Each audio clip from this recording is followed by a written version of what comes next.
Good day, family and friends of FGA. It's good to see you again. Welcome to another episode of our faith conversation.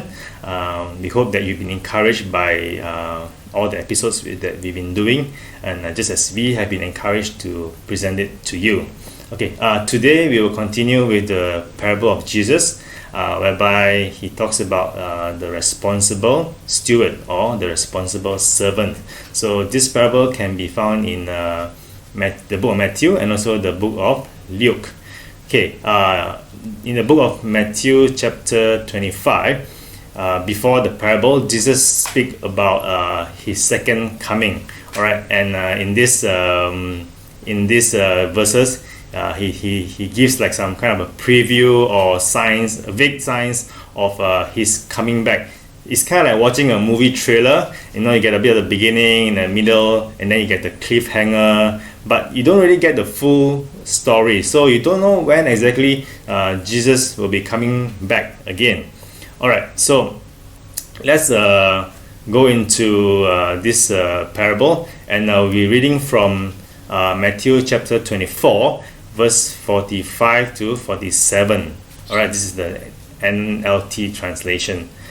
A faithful, sensible servant is one to whom the master can give the responsibility of managing his other household servant and feeding them. If the master returns and finds that the servants had done a good job, there will be a reward. I tell you the truth, the master will put the servant in charge of all he owns. But if the servant is evil and thinks, my master won't be back for a while, and he begins beating the other servants, partying and getting drunk, the master will return unannounced and unexpected, and he will cut the servant into pieces and assign him a place with the hypocrites. In that place there will be weeping and gnashing of teeth.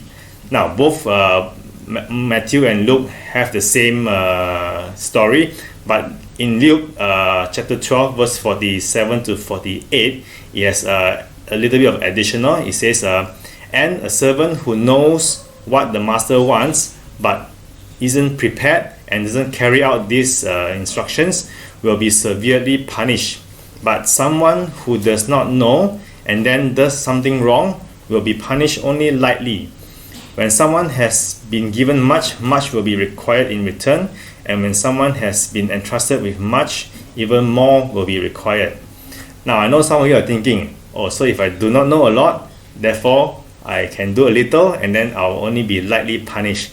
No, it's not how it works, okay? Now, when we first believe in God, or we first become Christians, we are asked to read the Bible. So by reading the Bible, we know what we need to do. Alright, so that's one of the first few responsibilities that we need to do.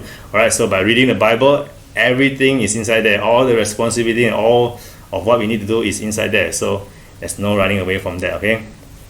Now, as you know, the parable speaks about the good servant who gets the reward and the evil servant who gets the punishment. Now, in this parable, it is not teaching you how to manage servants or how to manage a household or how to manage a church or things like that. Now, this parable talks about taking care of your faith and God's business before the coming of Christ. Right? That means or before you leave this place. So it's either two scenarios. One is you leave this place, or God the second coming comes before that. Alright. So now it begs the question, what have you done while you are here? Alright. Have you been a good servant? Have you been faithfully doing what God has been telling you to do before His coming? Okay. In James chapter 4, it speaks about how our life is like a morning fog. Alright. It comes in the morning and then it disappears. Alright. In a sense, it says that our life is so easy, so not say easy, but so insignificant in the bigger things of everything, whereby your life can be here and then it can be gone just in an instance. We do not know when. Okay.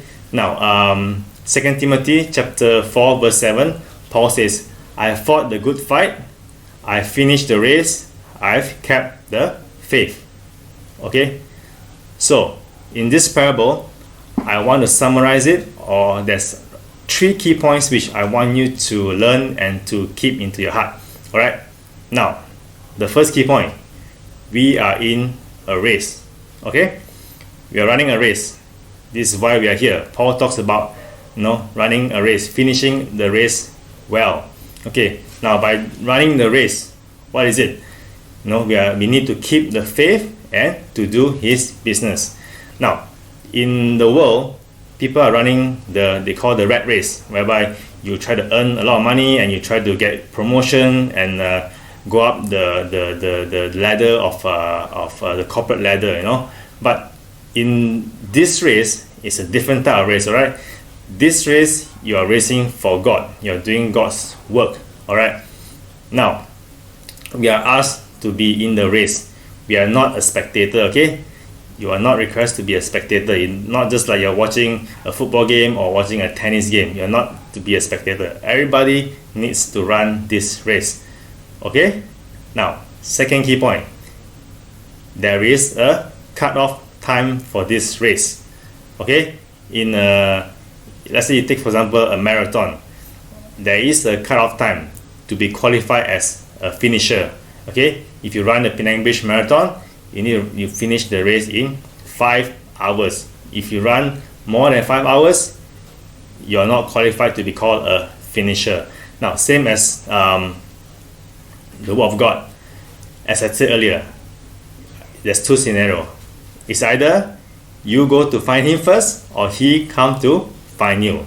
These 2 scenarios. And in these 2 scenarios, you do not know when. Okay, you do not know when, because the Bible says that the end it's like a burglar coming into your house.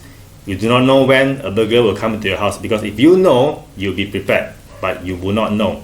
So we are to do his work as though it is coming soon. Alright, we are to run the race as though it is the end is near. Okay. Now the third key point I want you to remember is that we are running this race together. Okay, you're not running this race alone. Alright, there are Christians and there are people all around us, alright, running this race together. Now, you can be a pacer or you can follow the pacer. What is a pacer? If you run a race in a marathon, there will be pacers. Alright, one pacer will be, okay, I'm running a 7 minute per kilometer pace. You follow him. If you run faster, you can follow a guy who runs 6 minutes per kilometer. So this is called pacers. Alright, now pacers help you to run. Okay, if you have no motivation and you see a pacer running and you want to run together with him, it gives you motivation to run together with the pacer. Alright, so by following the pacer, you will for sure be able to finish the race in the time that the pacer says he will. Alright, now some of us can be pacers, some of us can be follower. It doesn't matter, alright? Either you're a pacer or a follower, the aim is that you want to finish this race. So we finish it together and we finish it well. Alright? So these are the 3 key points that I would like you to remember from this parable. Now to close this episode, I would like to read from Philippians chapter 2, verse 12 to verse 18. Dear friends, you always followed my instructions when I was with you, and now I'm away. It is more important. Work hard to show the results of your salvation, obeying God with deep reverence and fear. For God is working in you, giving you the desire and the power to do what pleases Him. Do everything without complaining and arguing, so that no one can criticize you. Live clean, innocent lives as children of God, shining like bright lights in a world full of crooked and perverse people. Hold firmly to the word of life. Then, on the day of Christ's return, I will be proud that I did not run the race in vain, and that my work was not useless, but I will rejoice even if I lose my life, pouring it out like a liquid offering to God, just like your faithful service is an offering to God. And I want you all to share that joy. Yes, you should rejoice, and I will share your joy. Right? Paul talks to the people in the Philippines, and he's giving them the encouragement. All right, he's being the pacer. All right, he's sitting, encouraging them, and saying, "Look, let's run this race. It's not going to be in vain. All right, when we finish, it's going to be a rejoiceful time when we meet God and we tell Him like, hey, look, I've done this, I've done that. God will be delighted." So, family of FGA, I hope that you are encouraged, and I hope that you will run the race well, and you'll run the race together. All right, take care till the next episode.